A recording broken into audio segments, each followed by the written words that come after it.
welcome to another video. My name is Yambaka Myangani. If you're new here, on here we talk all things faith, adventure, productivity, and curating your best life.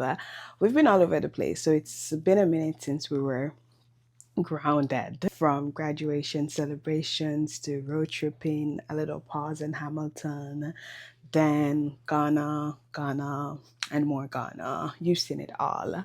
But I am glad to be in a more grounded space, literally and mentally. And I'm leaning into more hobby and hands on things to improve my general well being, but also to just I don't know, uphold my intellect in a sense. I don't know if it's because I've paused school, so I don't have that constant, buzz of learning something new. So I'm trying to fill that void, or just a new year buzz. Happy New Year, by the way, everyone. But one way or the other, I've just been trying out to cultivate and try new hobbies that one will help me spend less time on screen. And if you clicked on this video, I'm guessing that has also interested you, but to also allow me to think critically and develop my analytical skills. We're going to go through some hobbies, activities, both for all kinds of people. I'm sure there's something here for everyone for us to try out, evaluate, and see. So, here are some of the things that you can consider implementing. I really love the idea of journaling. I think I got into journaling in the year 2017, but I really, really do love it. It's one tangible way that you can actually take out your thoughts and put it onto pen and paper and actually review it. It gives you data, it gives you a chance to review actually what goes on in your mind, see how your thought processes has changed, see patterns, identify it, and changing. So writing, journaling, using prompts are a good way to start. Journaling, using one liners. I know some people are concerned about oh, I don't have time for it to be long. That's okay. It could just be a description of your day in one sentence, two sentence, each and every day. That works as well. It could be long stream of consciousness. You wake up in the morning and you just write, fill up 1 to 2 pages of your thoughts. You could have specific prompts that you're going through, whatever it is. Just make that time to process, let out your thoughts. It is also good when there's a lot of anxiety and pent-up worry. Sometimes I just do it whenever I need to. So I know if there are big emotions, big feelings, it is time to grab my journal and release. Another thing I want to highlight is studying the Bible deeply. So using study Bibles, using just a chapter but deep diving into it, identifying who wrote this, what was the context, what were the cultural traditions in those days, whether some other translations say, what are different meaning. Because if you even just focus on one verse, you can squeeze a lot. Now, as a Christian, it develops your acuity to learn and defend your faith, and also grow and deepen your belief in the word. It also allows you to really listen to the Holy Spirit and glean the very best that you can from the word. But it's also just a great time, a great option to not spend online, because you are soaking in God's word. So I find that really, really helpful. Another thing is watching documentaries. So I have made a playlist, but I haven't really gotten into this heavily. So let me know if you want some suggestions of documentaries. But essentially, a document, it's a longer form content, and a lot of doom scrolling or wasting time online is done through short forms a bit. But this one is focused on a topic. It draws you in, it shows you, different, a lot of them are well researched. So not only are you adding to your knowledge acumen, you're also opening yourself to new point of views, and that That I feel like is one critical thing to be like an efficient human in this 21st century.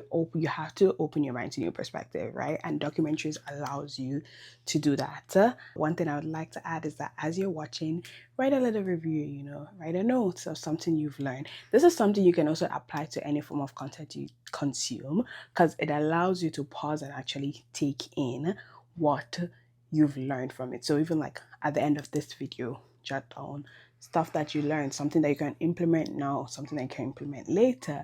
If you watch like an Instagram video, a TikTok video that you really, really like, pause the video, jot something that when you actually pause it and like try to like think about what you glean from it, it also allows you, it makes you to just like pause to stop and decide whether you want to continue or like, oh, I really like this, let me get working on it, or let me do something else productive. So yeah, just a thought. Okay, everybody knows the big one, reading. Like everybody has it's the new year, everybody has goals for reading and stuff, but I would like to encourage you that it's okay, you don't have to read pretentiously.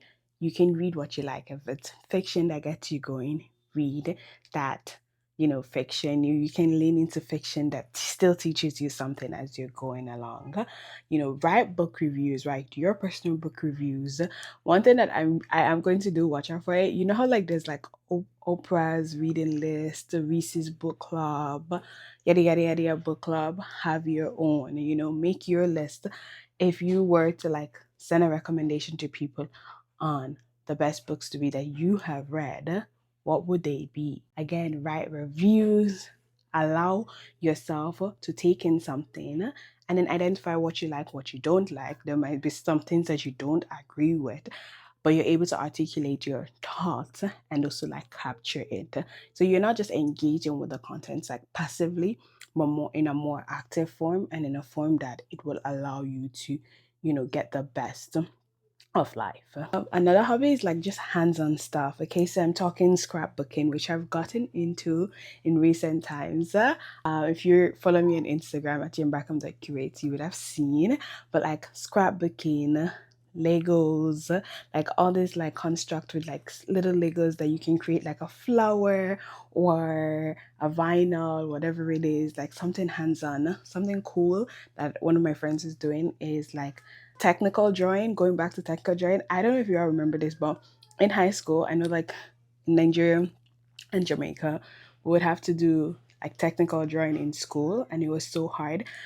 I thought it was so hard, but I love the process of it. I love the process of angling, like doing this, doing that. I really, really like enjoyed it. So this individual was just like, yeah, I just want to get into it. And I'm just like, that is so cool. So different, but like so cool. So something with your hands, you can think of one, something that you used to do, but you stopped doing. It could be drawing, could be painting, puzzles, like a puzzle a month or something, just like something very hands-on.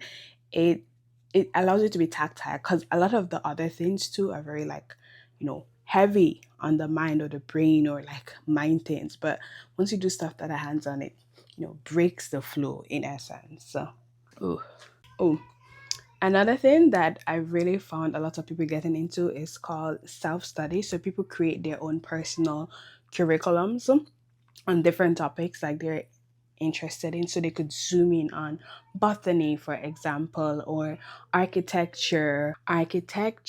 Could be anything really. It's you decide. It could be something that you've been interested in but you never had time to think about. Studying the brain, tea, the process of how tea is made, color, how we decide colors, how we merge them. Listen to me, the options are endless. But what I love about it is that you're not just waiting for somebody to dish you out something and, like take, which is what traditional schools does, but it allows you to, pick what you want to take in and have fun with it. If you're an audio-visual learner, find audio-visual content to teach you, take it outside, take a school trip to, like uh museum or like a plant place or something related to you. Just like create like a personal curriculum on something and work with it. Okay, so another thing I would say is deep listening. Again, our attention spans are like reducing by the moment with each apps we have, with each online forms that we consume, and it's the entire attention span, like visual attention span as well as auditory attention span. So when you're listening to something, again, it's training your mind, your brain to have sustained attention in one thing. Podcasts help you with that a lot, or all those like long Zoom playlists like mellow-tone instrumental, they also help you to like, hone in on stuff. All these things allow you to have sustained attention, but the emphasis, deep listening. Get into it, get into the story, get captivated, glean things that you can take away, implement, or leave. Other things like going to new places. You all know I love adventure. And apart from just like, ooh, the thrill of it, the romanticized version, what it does is that it opens and changes my point of view in so many ways. I'm able to like connect deeper with individuals that we probably have like lots of different things, but I'm able to connect with them deeper and instantly because I have met perspectives like them in another instance. That's what adventure does to you. It opens your mind, new ways, shapes, and form, and you don't have to go far. Adventure could just mean like, oh, you try a new activity once a month in your city, or it could just be like, okay, I'm gonna venture out to a new city next month in the summer. And then if you want to, it can might not even be in your cards, but like if it is in your cards, then you do the big trips and stuff. I want us to de-influence ourselves from the idea that adventure and trips have to be big and grandiose. For some people, the act of like packing suitcase, going to one place for like 5 weeks, it's actually draining. It does more harm than good. So that might not be your goal, and that's okay. But still find new ways to stimulate your mind, open yourself to new ideas. That's why I love going to museums. It's never a bore to go to the same museums time after time after spaced intervals, or create a list of different unique museums around the place to go take in knowledge, be in a new space, engage with learnings and stuff. I'm loving the quality of varied events that we're having around. I don't know if it's because I'm in Toronto or what, but like people are just becoming more creative with events. Like all this stuff, I'm loving it. And you should make time for it. Get into it. Oh, pottery, you know what I mean? Like farming, like picking, fruit picking, all these things. So trying new recipes weekly, monthly, however often like you would like. Cooking also, like it allows like especially when you're trying a new recipe, it really gives you that sustained focus. So a tactile, sensory burst, that brain focus, like those are hobbies like you should make time for. Put it in your schedule, commit with other people to do it, and enjoy it. I know I've dumped some ideas, some that you like, some that will stick and some that won't, but I do want you to remember to like systemize it. Don't overload yourself. Try with one thing, 10 minutes a day. If it's something like journaling, say like, okay, 5 minutes a day, I'll journal. There's the 5 minute journal. Sometimes you may not have the pen and paper. I use the notes app. Anything to stop myself from giving myself excuse, I will do. Okay, so think about it in that way. For all these things that you want to implement, what's your prime level, what's your mid level, what's like the minimum that you can do and like you'd be okay with yourself. Some of these things you have to plan ahead of time. Make space, make the commitment. If you know you're somebody that's gonna like flake easy, tell somebody, ask somebody else that would be interested so you both can do it and keep yourself accountable. Break it down, set reminders, set visual guides, and yeah, I hope all of these help you to curate your best lives. Let me know in the comments below what hobbies you've already started trying or getting into, what hobbies I've shared in this video that you think is a good addition to your life roster, or if you've never thought about like adding hobbies, we just think it's for like little kids and stuff, but as an adult you want to embrace, let me know in the comments below. Okay? Until next time, never stop curating your best life. Guys, drinking tea and like making a video. I don't know. I in my head I'm like I thought I would be like here or at least almost done, but still proud of myself though.